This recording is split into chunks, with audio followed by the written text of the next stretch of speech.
रहीम अस्सलाम वालेकुम। क्या हाल है व्यूवर्स? उम्मीद करती हूँ कि आप सब लोग ठीक ठाक होंगे, खैरियत से होंगे। मैं डॉक्टर हिरा खलील एक नए टॉपिक और एक नई इन्फॉर्मेशन के साथ आज वीडियो में हाजिर हुई हूँ। ये एक टॉपिक बहुत ही इम्पॉर्टेंट है और बहुत ही ज़्यादा डिस्कस होने वाला है। तो चलिए टाइम ज़ाया किए बिना हम अपने टॉपिक की तरफ चलते हैं। हमारा आज का टॉपिक है लिकोरिया। लिकोरिया क्या होता है और इसकी कितनी इकसाम होती हैं? What is leucorrhoea? Leucorrhoea vaginal discharge होता है।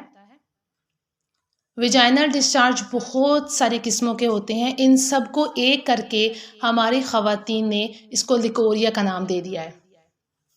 विजाइनल डिस्चार्ज बच्चियों में, जवान औरतों में, शादीशुदा औरतों में, बूढ़ी औरतों में, हर किस्म की औरतों में होता है।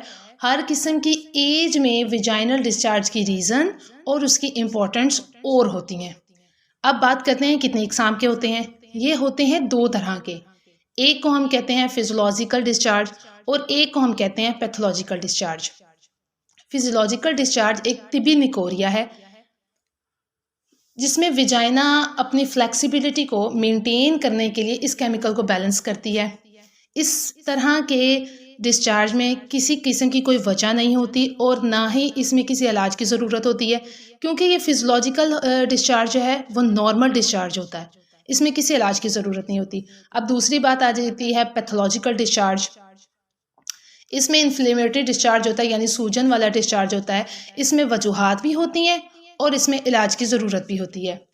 अब बात करते हैं यंग गर्ल्स में और अनमैरिड गर्ल्स में इस डिस्चार्ज की। यंग गर्ल्स और अनमैरिड बच्चियों में जिनमें लिकोरिया हो रहा होता है, जिसकी कोई बदबू नहीं है, जिसकी वजह से कोई इचिंग नहीं है, जिसकी कोई ख़ास रंगत नहीं है, वो फिजियोलॉजिकल डिस्चार्ज में आता है। इसका मतलब ये है कि ये नॉर्मल डिस्चार्ज है। इस किस्म की बीमारी में किसी पैथोलॉजिकल रीज़न की ज़रूरत नहीं होती, ना ही इसमें किसी इलाज की ज़रूरत होती है। बच्चियों में और जवान लड़कियों में इस डिस्चार्ज की वजह से सेहत का ख़ास ख्याल रखना ज़रूरी होता है। पैदा होने से लेकर उनकी डाइट और उनकी एक्सरसाइज का और उनकी नशूमा का ख्याल रखना चाहिए। ख़ास तौर पर उनकी जहनी और जिस्मानी नशूमा का बहुत ख्याल रखना चाहिए। इस पर बहुत फोकस करना चाहिए ताकि वो बड़ी होकर हर तरह से फिज़िकली, मेंटली और साइकोलॉजिकली प्रिपेयर हों। अब बात करते हैं भाई शादीशुदा और मिडिल एज्ड वुमेंस में जिनमें लिकोरिया होता है।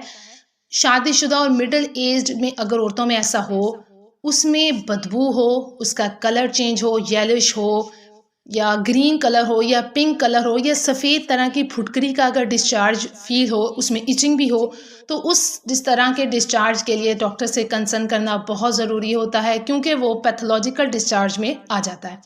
जैसे कि मैंने आपको बताया कि पैथोलॉजिकल डिस्चार्ज उसमें ज़रूरत होती है इलाज की, और 99% इस तरह का डिस्चार्ज जो है वो दवाइयों से मेंटेन हो जाता है, रिकवर हो जाता है।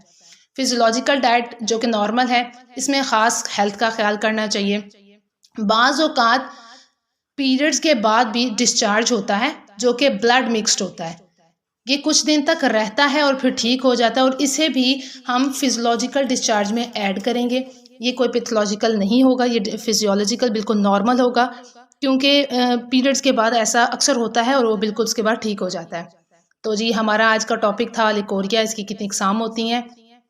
तो वीडियो को देखने के लिए बहुत शुक्रिया, और अपनी दुआओं में हमें याद रखिएगा। प्लीज़ लाइक और सब्सक्राइब ज़रूर कर दीजिएगा ताकि हमारी आने वाली वीडियोस आपको पहुंचती रहें वक्तन फ़वक्तन, और हमें अपनी दुआओं में याद रखिएगा। अपना बहुत सारा ख्याल रखिएगा। अल्लाह हाफ़िज़।